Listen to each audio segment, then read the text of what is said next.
Kinabukasan sa opisina ay tinawagan ni Erica ang boyfriend niyang si Cholo. "Erica, darling?"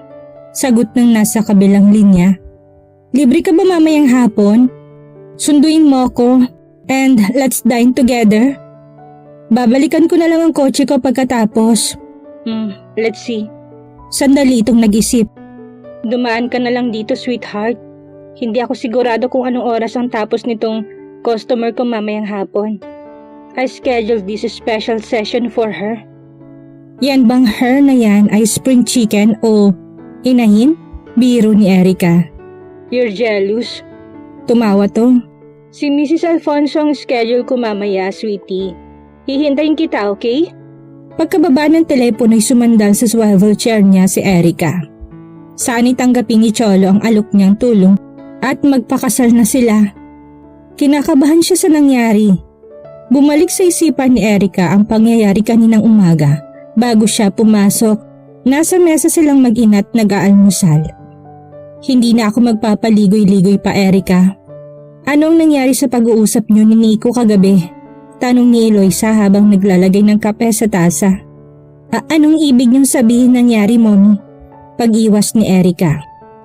"Sinabi na sa akin ni Nico na gusto niyang magpakasal kayo. At sumang-ayon ako. Ganun pa man ay sinabi ko sa kanyang kausapin kanya." "Mommy, I can't believe na pumayag kayong pakasal ako sa kanya," protesta ng dalaga. "And why not? You will make me happy, darling. Kung makakasal kayo ni Nico sa lalo madaling panahon, alam ko magiging mabuting asawa si Nico, Iha. At mapapanatag ang loob ko. Mommy, may boyfriend na ako. At balak naming magpakasal after a year. Mahal ko si Cholo, Mommy, at mahal din niya ako. Huwag niyong gawin sa akin to. Wala akong pag-ibig kay Nico," pagsusumamo ni Erica. Tumaas ang guhit ng kilay ni Eloisa.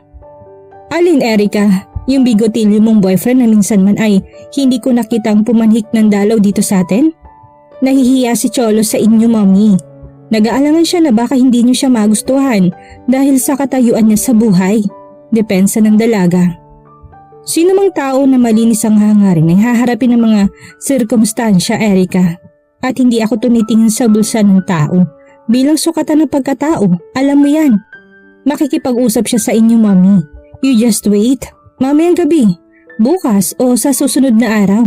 Nevertheless, Erica, hindi ang bigotilyong yun ang gusto kong mapangasawa mo. Kung ako sa'yo, puputulin ko ng anumang kaugnayan mo sa boyfriend mo na yon. Pinal na wika ni Eloisa. Mabigat ang loob na pumasok si Erica ng opisina ng umagang yun. Kailangan mag-usap sila ni Cholo mamaya. Pipilitin niyang makasal na sila. Kahit saan, kahit sa West o kahit secret marriage. Hindi na malayo ng dalaga ang pagbukas ng silid niya. Daydreaming, bungad ni Nico. Bigla ang pagmulat ni Erica ng mga mata. "It's none of your business. Isn't it polite to knock first bago ka pumasok ng silid ng may silid?" Angin niya. "Hindi ko alam na maaari na palang magsalita ng ganyan ang employee sa employer ngayon." Tukso ng binata. "May bago bang labor code ngayon na hindi ko alam?" Patuloy ni Nico na upo sa gilid ng mesa ni Erica. "Pwede ba, Nico? Iwan mo ko." "Relax, Erica. Yayayain lang kitang mananghalian. Pasado 1:00 na." Tiningnan ng dalagang relo niya sa braso. 1:40. "You are really giving me pleasure na makitang suot mong relo na yan hanggang ngayon, Erica." Nagniningning ang mga mata ng binata. Well, to be honest with you, gusto kong relong ito. But I could easily." Akmang tatanggalin ni Erica ang relo mula sa braso. Subalit tinawakan ni Nico ang kamay niya. "Huwag, Erica. It took me 1 month para pag-isipan ko ang ibibigay ko noong graduation mo. Hindi mo lang alam ang kaligayahang nadarama ko tuwing nakikita ang suot mo yung Carter na yan." Marahang wika ni Nico. Pinanlakihan ng mga mata si Erica. Naiilang siya sa softness na yon ng tinig ng binata. Tumayo at tinawakan siya sa magkabilang balikat. Marahang itinaas. "It has been a year since I gave you that. Pero hindi ko pa narinig na pinasalamatan mo ko considering na inaamin mong gusto mong binigay ko sa'yo. I'll claim my things now." At bago pa nakakilos ang dalaga ay nasa mga labi na niya ang mga labi ng binata. Mainit ang mga halik na yun na bagaman hindi marahas ay hindi rin naman banayad. Wala sa loob na ibinuka niyang mga labi niya na dahilan upang higit pang lumalim ang halik na yun. Halos ginagantihan na niya ang mga halik nito at nang inaakala ni Erica, natatangay siya'y huminto sa paghalik si Nico. Unti-unti ang ginawa nitong pag-angat ng ulo mula sa kanya na ano pa at parang gusto niyang pigilan. Nagugulunihan ang napasandal si Erica sa dingding. Nanatiling hawak ng binatang batok niya at marahang hinahaplos. Di naman ng thumb finger nito ang labi niya, still moist from his kisses. Bahagyang ipinilig ng dalagang ulo niya at tiglap na naupo sa swivel chair. Lagi bang halik ang hinihingi mong kapalit sa mga binibigay mo, Nico? Tumalim ang mukha ni Erica. Sometimes, I seldom enjoy it, but I enjoy it now, with you, Erica. And I know you enjoy it too. Sinikap ng dalagang maging kaswal kahit medyo nanginginig ang mga tuhod niya. I certainly did. Why not? You're a good kisser. Gusto ko na maniwalang you can never do wrong. Mula sa pagpapalakad sa kumpanya hanggang sa paghalik, ang tila walang anumang sagot ni Erica. Kumuno sa air condition na silid na yun ng tawa ni Nico. Pagkatapos ay yumuko sa kanya. Come on, Erica. Let's have lunch. Ayoko sumama sa iyo, Nico. And please, just leave me alone. Nakibit ng balikat ang binata at lumabas ng silid. Alas 5:30 ay nasa opisina ni Cholo si Erica. There you are, sweetheart. Katatapos lang namin, nakangiting bungad ni Nico. Naka-tight spade at pawisan. Nakasabit ang tuwalya sa leeg. Kinuha niyang tuwalyang nakasabit sa leeg nito at pinunasan ng pawis ang kasintahan. That's sweet, Erica. Hinapit niya at siniin ng halik sa mga labi, madiin at mapusok. Stop it, Cholo. Baka may pumasok. Aniya na kumawala rito. Walang papasok, Erica. May room is private. At ipinagpatuloy nitong ginagawa. Sa pagkakadikit nila ay naramdaman ng dalaga ang pagkapukaw ng pagkalalaki nito sa manipis na tights. Cholo, kailangan mag-usap tayo, please. May sasabihin ako. Mamaya na tayo mag-usap, Erica. We have plenty of time para doon. Pagkatapos ay muli siyang siniin nito ng halik sa labi, sa punong tenga at sa leeg. Bahagya nang namalayan ni Erica ang pagtanggal nito sa zipper ng damit niya sa likod. Cholo, ani ang nagtatalo ang isip. Gusto ni Erica na sabihin dito agad ang problema, pero abalang kasintahan sa katawan niya. Naibaba na nitong tuluyan ang zipper niya sa likod at ngayon ay hinawi nitong damit niya na bumagsak sa sahig. Pagkatapos ay inihiga siya sa sofa. Natatakot ako, Cholo. Wala pang lalaking umaangkin sa katawan ni Erica. Bago si Cholo ay may naging boyfriend na siya, pero hindi ito umabot sa puntong nauwi sa pagtatali. Maingat siya sa bagay na yun. Easy, sweetheart, trust me. Oh, Erica, kay tagal ko nang gustong gawin natin to, and we're two matured people. Sama-sama na ang nasa isip ng dalaga, takot sa ginagawa ni Cholo. Sinikot ang mommy niya bilang threat sa kanila ng kasintahan at ang pag-aalala kung tamang ipagkaloob niya ang sarili sa kasintahan gayong hindi pa sila kasal. Cholo, baka I won't hurt you, promise. Pero hindi pa tayo mag-asawa. Hindi pa tayo nakakasal. I will marry you, Erica. Please, let's talk later. Abot-abot ang paghahabol nito sa paghinga. Napapikit si Erica. Pakakasalan siya ni Cholo. At kung ipagkakalob niya ritong pagkaberhan niya ay tsak siyang mapapadali ang gagawin nilang pagpapakasal. At wala nang magagawa ang mommy niya at si Nico. Sa ayaw at sa gusto ng mommy niya ay magiging asawa niya si Cholo. Muli siyang napaigtad nang maramdaman ng kamay at labi ng lalaki sa tiyan niya. Erica, you're so beautiful. Ani Cholong tumayo. Naramdaman ng dalaga ang malamig na dampi ng hangin sa paghihiwalay na yun ng lalaki sa katawan niya. Nang tingnan niya ito'y nagtatanggal ng tops, tumambad sa kanyang hinahanga ang katawan nito.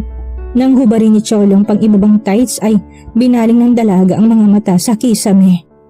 Sweetheart, you're so shy. Ani Cholo na muling bumaba sa kanya sa may sofa at sinil siya ng halik. Kung meron mang pasubali kanina sa isipan ni Erica ay nabawasan ngayon. Bumaba ang mga kamay ni Cholo sa kahuli-hulihang saplot niya upang tanggalin ito. Biglang nanigas sa mga binti ng dalaga. It's alright, sweetheart. Relax. At muling dumampi ang mga labi nito sa kanya. Sinikap ni Erica na mag-relax. Sa ganong sandali ang telepono ay nag-ring. Napabalikwas si Erica. Ang telepono, Cholo. ni hindi sinulya pa ng lalaki ang kinalalagyan ng telepono. Pilit na binababa ang underwear ng dalaga. Please, Cholo, sagutin mo muna ang telepono. Sweetheart, huwag mo intindihin yun.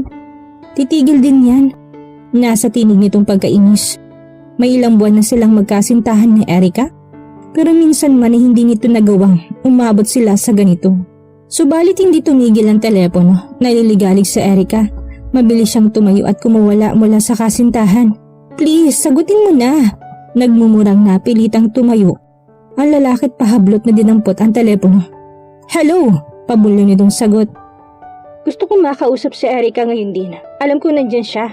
Kung pagalit itong sinagot ang telepono ay ganun din ang nasa kabilang linya. Higit sa lahat ay naroon ang otoridad sa tinig nito. Sinulya pa ni Cholo ang dalaga na kasalukuyang inaayos ang sarili. Sino yan? At ubiling sumagot ang lalaki. Hindi niya gustong ipasa kay Erica ang telepono nang muling magsalita ang nasa kabilang linya. Kilala kita, Cholo Alejo.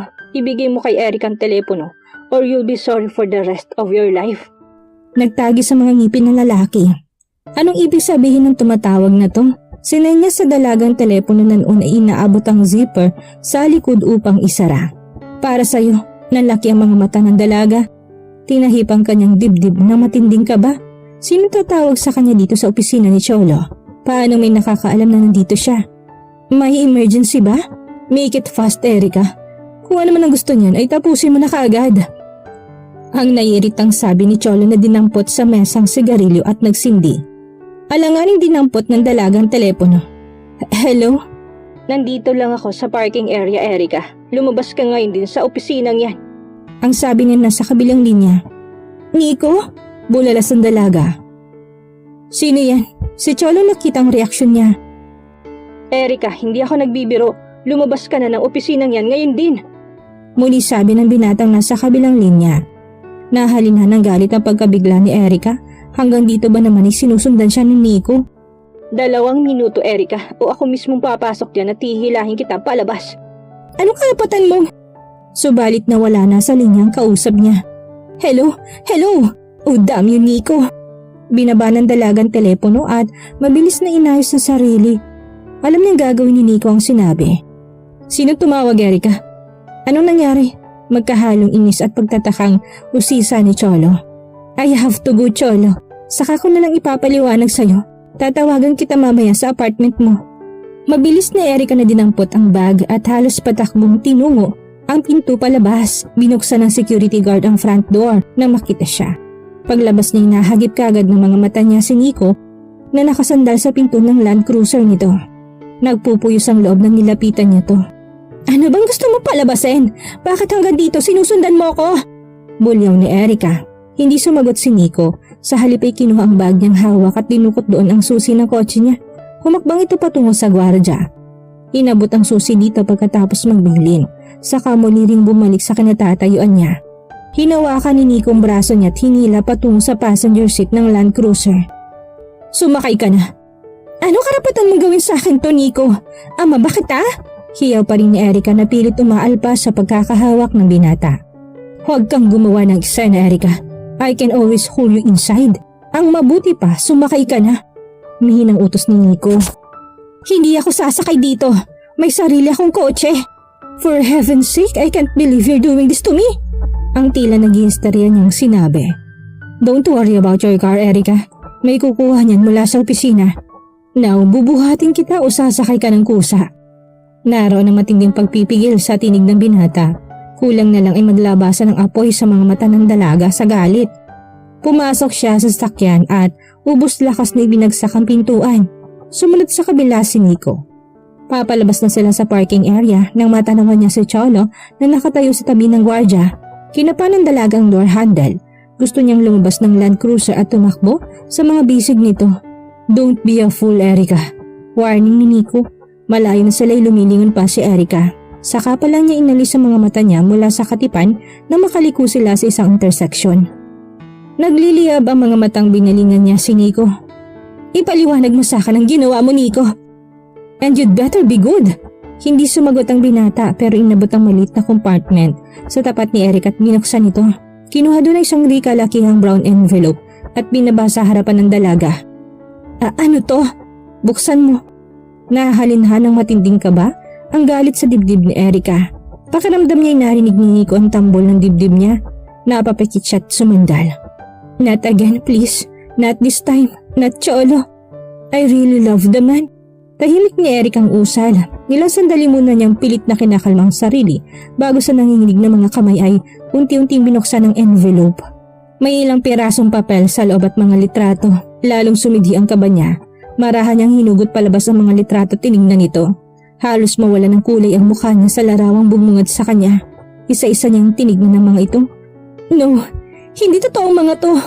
Halos walang tinig ni Loba sa lalamunan ni Erica. Paulit-ulit niyang pinagmasdan ng mga to. Paano mo? But that was a stupid question. Knowing Nico ay walang imposible dito. Pero sinagot ng binatang nabitin niyang tanong. I hired a private investigator, Erica. Hindi mo pigil ng dalagang mga luhang kanina pa gustong pumatak. I hate you, Nico. So what else is new? Sagot ni Nico na sinabayan ng buntong hininga. Sanay na ako sa sinasabi mo, Erica. Hindi ko rin inaasahang pasasalamatan mo ko sa ginawa ko sa ikalawang pagkakataon. Idingin nitong huling sinabi. Tuloy sa pag-iyak ang dalaga. Hindi niya gustong umiyak sa harap ni Nico pero hindi niya mapigil ang bugso ng damdamin. Dinukot ng binatang panyo nito sa bulsa at nilapag sa harapan niya. Hindi ko alam kung saan ka kumukuha ng karapatang gawin sa akin to. Kung inaakala mo ikakatawa ko na sa tuwin na lang ay inaipapamukha mo sa akin ang kagagahan ko, pues nagkakamali ka. And I love that man. Nasabi mo na sa akin yan. Malamig ni Nico na tugon. Hindi na kita gusto makita pa, Nico. And please tigilan mo pagpapasubaybay sa akin. Ipinarada ng binata sa tapat ng mansyon ang sasakyan. Hindi agad bumaba si Erica na pinahid ang mga luha niya. Baka pati sa bahay ay may espiya ka o kakampi mo nga palang mami. Patoy ang dagdag ng dalaga na hindi sumagot ang binata sa unang sinabi. Bubuksan na lang niya ang pintuan na magsalita si Nico. Hindi mo suot ang stockings mo, Erica. Marahang wika nito. Matagal na bang walang silbi ang laman ng envelope na yan? Lungkot at galit ang nahimigan ni Erica sa tinig ni Nico. At pinamulahan siya ng mukha na masakyan ang sinabi ng binata. Muli niya itong hinarap at sama-samang emosyon ay pinagsusuntok niya si Nico. Oh, I hate you! I really hate you! At muling nag-iiyak habang dalawang kamay niyang sinusuntok ang binata. Hindi kumikilo si Nico at ilang sandali ring binabayaan siya. Pinabayaan siyang ibuhos ang sama ng loob niya rito. Nang tumigil siya ay marahan siyang kinabig nito sa dibdib. Tinaas nito mukha niya at pinahid ng kamay ang mga luha sa pisngi niya. Pagkatapos ay dinampian siya ng halik sa mga labi. So soft and gentle na lalong nagpapadagdag sa habag niya sa sarili. Bago pa muling tumulong luha ni Erica ay mabilis siyang kumawala mula rito at bumaba ng sasakyan. Halos patakbong pumasok sa gate at papasok ng mansyon. Hindi mababa ng hapunan si Erica.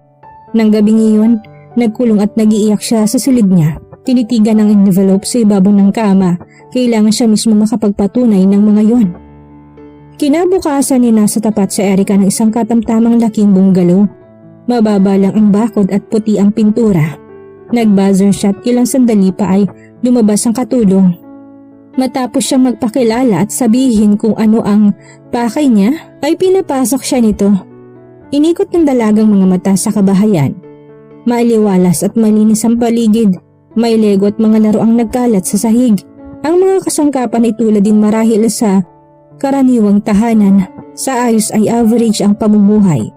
Natuunan niya ng paningin ng isang family portrait na nakapatong sa ibabaw ng TV set. Marahan siyang tumayot nilapitan ito. Sa nanginginig ng mga kamay ay dinampot niya to. 3 tao ang nakalarawan doon. Mga nakangiting lahat. Parang inihiwa ang dibdib ni Erica sa matinding sama ng loob. 4 na buwan akong buntis sa bunso ko sa litratong yan. Isang tinig mula sa likuran na kung hindi naagapan ng isa niyang kamay ay naibagsak niyang kwadro sa gulat. Maingat niya itong ibinalik sa dati, nilingon niya ang nagsalita. Isang babaeng marahil ay nasa late 20s o 30. Simple ang ganda, nakatali ang buhok sa likod at homebody sa suot na cotton dress. Please sit down, Miss Barrientos. Tinuro nitong sofa. Marahang lumakad patungo doon sa Erica at naupo. Ngumiti ang babae, pilit. Nakita na kitang minsan sa center at alam kong hindi nito tinuloy ang sasabihin. May gumuhit na lungkot sa mukha, pero sandali lang yun. Muli pilit ng ngumiti. What would you have? Juice or coffee? No thank you. Hindi malaman ng dalaga kung anong sasabihin. Nakatitig lang sa kaharap. Let's not beat around the bush, Miss Barrientos. Anong kailangan mo sa akin? Tulad din ng iba? Iinsultuhin ako at sasabihin ipaubaya sa kanila si Cholo? Naguluhan si Erica. Tulad ng iba? Anong ibig mo sabihin? Huminga ng malalim ang babae. Hindi ikaw ang unang babaeng nagpunta dito, Miss Barrientos. At natitiyak kong hindi ikaw ang panghuli. Ang tanging kaibahan mo sa iba'y mayaman ka. Anong sasabihin mo sa akin? Nabibilhin mo sa akin ang asawa ko? Diretsyon tumingin ang babae sa kanya't matigas na muka. Napapikit si Erica. Sobra-sobra ito sa inaasahan niya. Ang iba'y ganda ng mukha at katawan ng ipinagmamayabang sa akin. Dumarating sila ritong akala mo'y pag-aaring nilang asawa ko. Tumalim ang mga mata nito. Ikaw ang pinakamatagal na naging babae ng asawa ko, Miss Barrientos. Nalaki ang mga mata ni Erica sa tinura ng kaharap. Babae ng asawa ko. And I can see why you're very pretty. Higit na maganda kayo sa mga nauna. At mayaman pa, patuloy nito. Naroon ang pinagsama-samang pait at insekuridad sa tinig nito. Gusto ni Erica na lumabas sa bahay ngayon din. Kinakapos siya ng paghinga sa mga naririnig niya. Gusto lang niyang ikumpirma kung totoo ang mga isinasadang larawang nasa envelope pero hindi niya inaasahan ito. I'm sorry, Mrs. Alejo. Wala akong alam sa tunay na pagkatao ni Cholo. Nalaman ko lang kahapon mula sa isang nagmamalasakit. Engaging myself with a very much married man is not my cup of tea, Mrs. Alejo. Nagpunta ako dito upang patunayan sa sarili kong katotohanan. Biglang umaliwala sa mukha ng babae. Pagkatapos ay ang pag-aalinlangan. You've known your husband to be a womanizer, pero bakit? Maagap na sumagot ang babae. Mahal ko si Cholo, Miss Barrientos, at alam kong mahal niya kaming mga anak niya. Nahawakan ko mahigpit ang pangako niyang hindi kami iiwan, ano man ang gawin niya. That the woman who come and go ay aliwan lang niya at bahagi ng hanap buhay niya. Hindi ito magtatagal. Sandaling huminto tumingin kay Erica. No offense, ma'am, yun ang sinabi niya sa akin. I'm okay. Sagot ni Erica na gustong sumabog ang dibdib sa sama ng loob. Aliwan, hindi magtatagal. At naniwala ka sa asawa mo? Oo, matatag nitong sagot. We've been married for 6 years at wala pa siyang babaeng ibinahay. Umuwi siya rito gabi-gabi kahit may sarili siyang bachelor's pad. Kahit abutin ng madaling araw, basta umuwi siya dito sa amin ng mga anak ko. Hindi malaman ni Erica kung kanino siya maaawa. Sa sarili niya dahil naloko siya ni Cholo o sa asawa nito. Dalawang batang biglang lumabas mula sa pinto't naghabulan, tumakbo sa inang maliit. Ang mga anak namin, Miss Barrientos, si Chala, 5 years old at ang bunso si Junjun, 3 years old. Nginitian ni Erica ang mga bata na muling nagtakbuhan pabalik sa loob. Nanatili nakatitig sa pintong dinaanan ng mga bata sa Erica. Gusto niyang maiyak, paano niya matatanggap ang katotohanan ito ng madali? Ikinalulungkot ko, Miss Barrientos. Ani Mrs. Alejo na ang tinutukoy ang damdamin niya. Pilit na ngumiti si Erica. Marahang tumayo. I guess I have to go. Binuksan ang bag at may kinuha mula doon. Binigay sa akin ni Cholo to 2 months ago. Kahit papaano ay alam kong may halaga to. Higit siguro may karapatan ng mga anak mo sa perang pinambili nito. Inabot nitong isang bracelet na may ilan ding brilyante. Rest assured, Mrs. Alejo, na hindi ko na gustong makita pang asawa mo. Pinilit ni Eric ang patatagin ng tinig kahit na nanginginig ang mga tuhod niya. Inabot ng babae ang bracelet. Salamat. Sana'y nagkatagpo tayo sa ibang pagkakataon, hindi tulad nito. Maybe we could be friends. Ngumiti si Erica. Yes, goodbye. Mabigat ang dibdib na tumalikod ang dalaga. Matagal nang tumatakbo ang kotse niya ay hindi pa rin makapaniwala si Erica.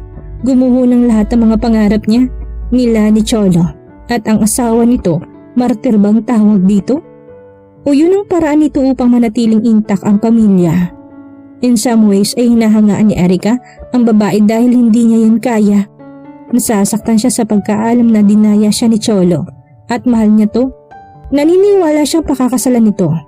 Ang sabi ng asawa nito siyang pinakamatagal na babae ni Cholo. Babae na nayo ang mga balahibo ni Erica sa salitang ginamit. Napapahiya siya sa sarili niya. Siya si Erica Barrientos. Socialite, maganda, matalino at mayaman ay isang kepuman. Siya rin daw ang pinakamatagal. Yun ay dahil nagawa niyang iiwas ang sariling makipagtalik dito. Umalingaw-ngaw sa tenga ni Erica ang mga kapahayagan ng pag-ibig ni Cholo, ang mga endearments nito. Di sounded so true na naniwala siya, kung hindi dahil kay Nico, malamang ay naipagkaloob na niya ang sarili dito. Si Nico, kinamumuhian niya ito. Lagi na lang itong tama at lagi na lang na maling lalaki ang nakakatagpo niya. Sa pinaghalong sama ng loob at galit kay Nico, ay nanariwa sa isip ni Eric ang hindi na sana niya gustong alalahanin. Ang unang lalaking pinaniniwalaan niya at pinagkatiwalaan, si Alex. At dito na po nagtatapos ang ikalawang kabanata ng ating kwento at sana'y muli niyo po akong samahan sa mga susunod pang kabanata. Maraming salamat po at ingat po tayong lahat.